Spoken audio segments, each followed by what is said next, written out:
ओम शांति। आज 30 जून 2026 के मंगलवार के प्रातः मीठी मीठी मधुवन मुरली के बाप दादा के मधुर ईश्वरीय महावाक्य सुनते हैं। मीठे मीठे प्यारे प्यारे बाप दादा ने कहा, मीठे बच्चे, इस समय तुम बाप के ऊपर बलिहार जाओ तो 21 जन्मों के लिए तुम सदा सुखी बन जाएंगे।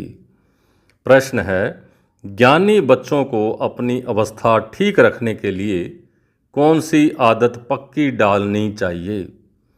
उत्तर है सवेरे सवेरे उठने की।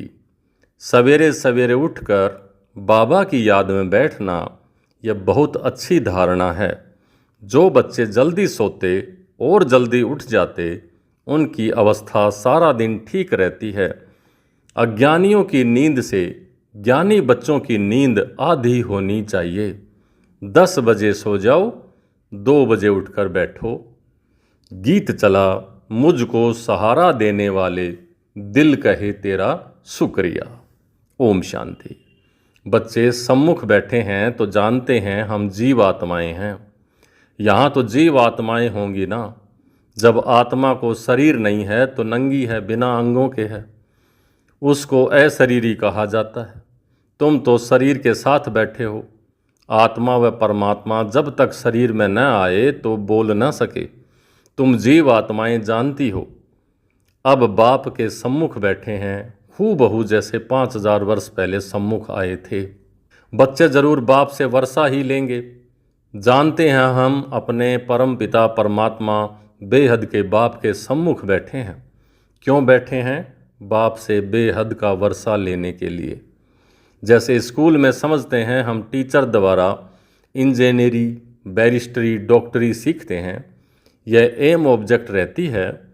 तुम बच्चे समझते हो परम पिता परमात्मा हमको ब्रह्मा के तन से बैठ राजयोग सिखाते हैं। भगवानोवाच, यह तो बच्चों को समझाया है कि भगवान निराकार को कहा जाता है।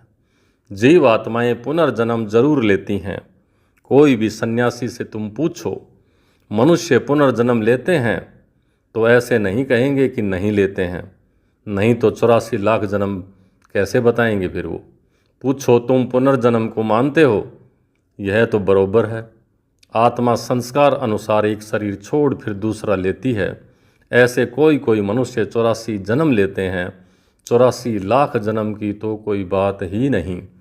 पहला जन्म जरूर बहुत अच्छा सतो प्रधान ही होगा। लास्ट छी तमो प्रधान होगा। 16 कला से फिर 14, फिर 12, फिर कम होती जाएंगी। पुनर्जन्म जरूर लेते हैं। पूछना चाहिए, अच्छा परम पिता परमात्मा पुनर्जन्म लेते हैं या पुनर्जन्म रहित है? देखो यह पॉइंट बहुत सूक्ष्म है। अगर कहेंगे जन्म मरण रहित है तो फिर शिव जयंती सिद्ध नहीं होती है। कहेंगे शिव जयंती तो मनाई जाती है, समझाया जाता है, हाँ शिव जयंती है, परंतु जन्म के साथ फिर मरना जिसे कहा जाता वो नहीं है। अगर मरे तो फिर पुनर्जन्म ले। बाप कभी पुनर्जन्म नहीं लेते। वह इस तन में एक ही बार आते हैं, बस फिर पुनर्जन्म में नहीं आते। परम पिता परमात्मा पुनर्जन्म रहित है। वह कभी सतो प्रधान से तमो प्रधान नहीं बनते हैं। आत्माएं तो सब जन्म मरण में आते आते पतित बन जाती हैं, फिर बाप आते हैं पावन बनाने।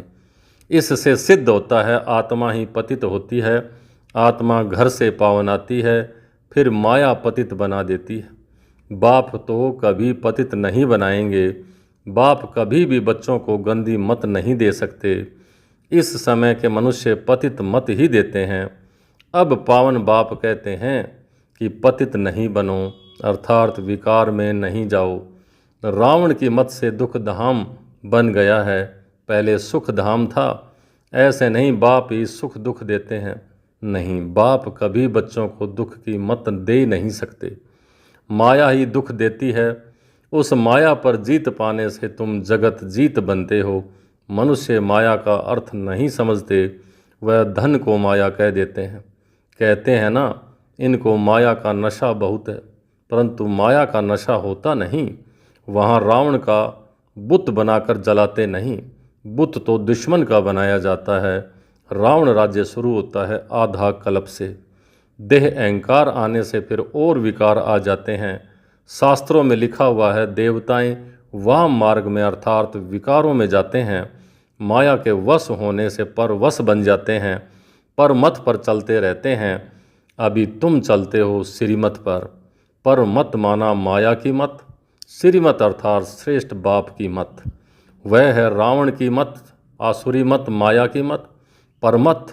इसलिए बाप ने कहा है आसुरी संप्रदाय सब रावण की जंजीर में बंधे हुए और दुखी हैं। मनुष्यों ने सतयुग की आयु लाखों वर्ष समझ ली है। तुम तो हिसाब बताते हो कि 5000 वर्ष कैसे है। क्राइस्ट को 2000 वर्ष हुआ, बुद्ध को 2250 वर्ष हुआ, फिर इस्लामी को 2500 वर्ष हुआ, तो सबको मिलाकर आधा कल्प हुआ। उनके पहले क्या? उनके पहले तो देवताओं का राज्य था। फिर देवताओं को लाखों वर्ष कैसे कह सकते हो? इतने मनुष्य होते फिर तो मनुष्य बहुत हो जाते। इतने तो हैं नहीं, 5000 वर्ष में ही करोड़ों मनुष्य हो जाते हैं। तो कहते भी हैं क्राइस्ट से 3000 वर्ष पहले भारत में आदि सनातन देवी देवता धर्म था। 5000 वर्ष पूरे हो जाते हैं, नाटक पूरा तो होता है ना। तो इन बातों को कोई जानते नहीं। मैं जो हूँ जैसा हूँ यह चक्र फिरता है, कोई जान न सके सिवाय बाप के, कोई समझा न सके, बाप ही समझाते हैं। यह है गीता एपिसोड जो अब चल रहा है। बाप ने आकर सहज राजयोग सिखाया था।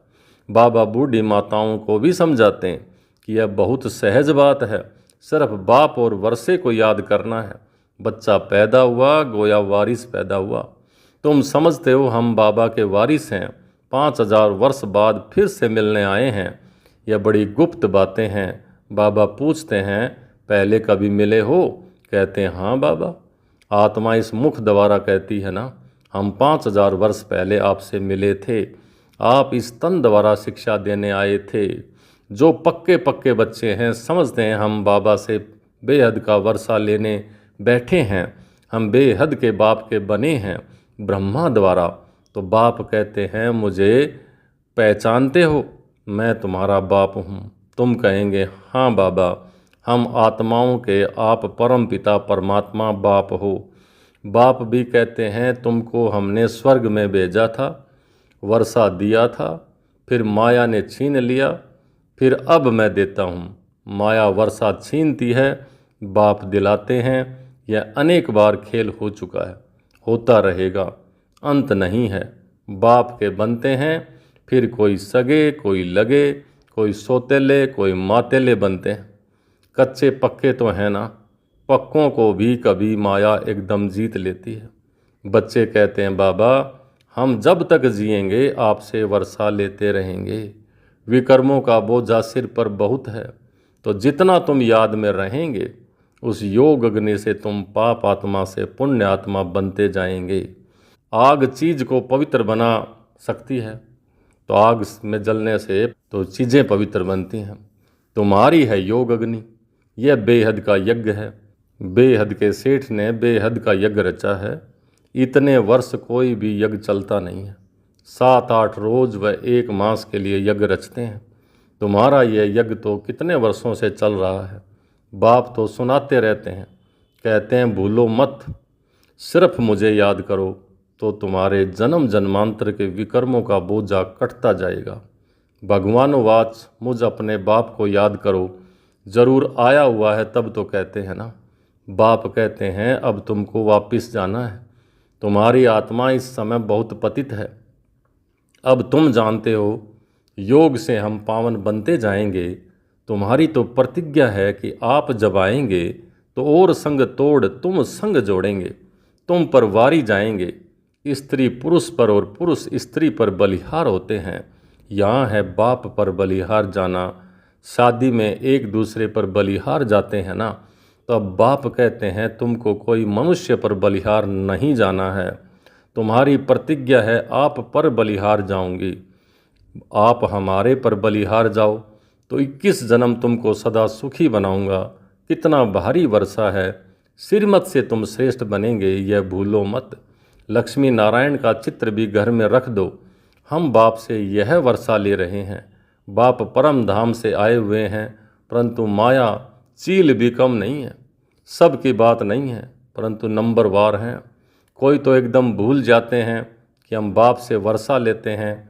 यहाँ बैठे हैं तो नशा चढ़ता है, यहाँ से बाहर निकला और भूला, फिर सुबह को रिफ्रेश होते हैं, फिर सारा दिन भूल जाते हैं। 4-5 वर्ष रहकर अच्छी सर्विस करने वाले भी आज देखो नहीं हैं। कुछ अवज्ञा की है तो माया ने जोर से थप्पड़ मारा और चले गए। बाबा कह देते हैं, चढ़े तो चाखे बैकुंठ रस, गिरे तो चकनाचूर। देखते हो कैसे चकनाचूर हो जाते हैं। बैकुंठ में तो जरूर चलेंगे, परंतु पद तो नंबरवार है ना। भल वहाँ सब सुखी रहते हैं, फिर भी मर्तबे तो है ना। स्कूल में मर्तबे पाने के लिए ही तो पुरुषार्थ करते हैं। ऐसे नहीं प्रजा ही सही तो तकदीर में होगा जो मिल जाएगा, नहीं। इसको तमो प्रधान पुरुषार्थ कहा जाता है। सतो प्रधान उनको कहेंगे जो बाप से पूरा वर्षा लेने की प्रतिज्ञा करते हैं। यह घुड़दौड़ है, सभी नंबर 1 तो नहीं जाएंगे। यह ह्यूमन रेस है। तुम चाहते हो हम जल्दी शिव बाबा के गले में पिरोए जाएं, तो उनको याद करना पड़े। सारा मदार याद पर है। माया विघन ऐसा डालती है जो एकदम रेस से निकाल देती है। तुम्हारी ह्यूमन रेस है। आत्मा कहती है हम बहुत दुखी हुए हैं, शरीर लेते लेते बहुत तंग हुए हैं। कहते हैं अब जाएं बाबा के पास। बाबा ने युक्ति तो बतलाई है। कहते हैं बाबा हम आपकी याद में ही रहेंगे, जितना टाइम निकाल सको उतना अच्छा है। गवर्नमेंट की सर्विस में भी 8 घंटा देते हो, ऐसे याद में भी 8 घंटे तो रहो। सृष्टि को स्वर्ग को बनाना यह कितनी भारी सर्विस है। सिर्फ बाप को याद करो और सुख धाम को याद करो, बस यह 8 घंटा सर्विस करेंगे तो तुम पूरा वर्षा पाएंगे। ऐसे ऐसे याद करते करते तुम्हारे विक्रम विनाश होंगे।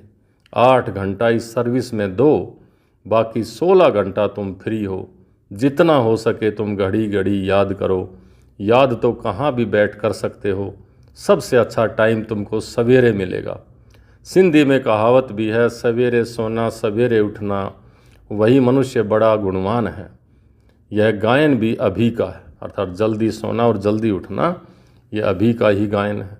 बाप कहते हैं रात को जल्दी सो जाओ और फिर सवेरे सवेरे उठो। अज्ञानी लोग 8 घंटा नींद करते हैं। तुम्हारी नींद आधी होनी चाहिए, 4-5 घंटा नींद बस। तुम कर्म योगी हो ना। रात को 10 बजे सो जाओ, 2 बजे उठो, बाबा को याद करो। शिव बाबा को याद करने से तुम्हारी कमाई बहुत है। तुमको हेल्थ वेल्थ दोनों ही मिलेंगी। अच्छा 2 बजे नहीं उठ सकते तो 3 बजे उठो, 3 नहीं तो 4 बजे तो उठो। फर्स्ट क्लास समय यह है। शांति रहती है, सब अशरीरी बन जाते हैं। उस समय सन्नाटा बहुत होता है। अमृत वेले की याद अच्छा असर करती है। बाबा बहुत करके रात को जागते रहते हैं। सूक्ष्म सर्विस में थकावट नहीं होती। कमाई से तो खुशी होगी ना। तुम बच्चे सवेरे उठ अपनी अविनाशी कमाई करते रहो। अच्छा मीठे मीठे सिक लिधे बच्चों प्रति मात पिता बाप दादा का याद प्यार और गुड मॉर्निंग। रूहानी बाप की रूहानी बच्चों को नमस्ते। हम रूहानी बच्चों की रूहानी बाप दादा को याद प्यार, गुड मॉर्निंग और नमस्ते। धारणा के लिए मुख्य सार। पहला, 21 जन्म सदा सुखी बनने के लिए एक बाप पर पूरा पूरा बलिहार जाना है। श्रीमत से श्रेष्ठ बनना है। मनमत व परमत को त्याग देना है। कोई अवज्ञा नहीं करनी है। दूसरा, सवेरे सवेरे उठकर याद में बैठ कमाई करनी है। सृष्टि को स्वर्ग बनाने की सर्विस कम से कम 8 घंटा जरूर करनी है। आज का वरदान, समय और संकल्प सहित अपने सर्व खजानों को विल करने वाले मोह जीत भाव।